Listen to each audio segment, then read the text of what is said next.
Iris and Chef Jose. Let's play the final round.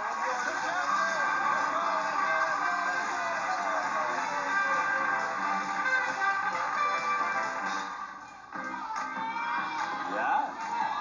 Si Iris na mahilig sa podcast at si Chef Jose na syempre papalabas na very soon ang kanyang teleserye sa Inheritance. Good luck. Top 4 answers are on the board. Anong madalas iniinom o kinakain kapag nakakain ng food na sobrang anghang? Iris. Water! Gatas. Tama, Chef, di ba? Yun ang iinumin mo. Gatas.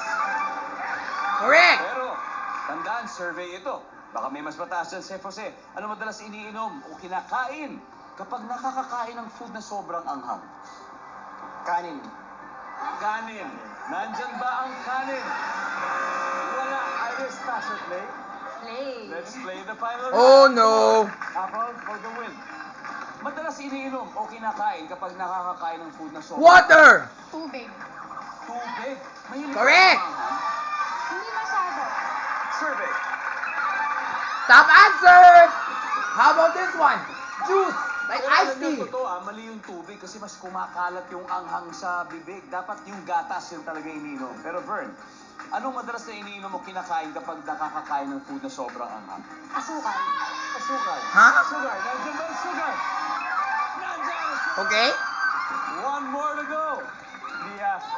Actually, I was thinking about candy. That's also suitable, so that's good. Nakakakain ng food na sobrang anghang. Juice. Juice. Yes! Correct!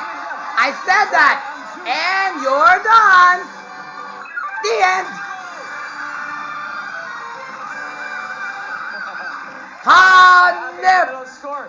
Team Max Intense 444. Team Tigas hindi bale. May 14 points naman kayo.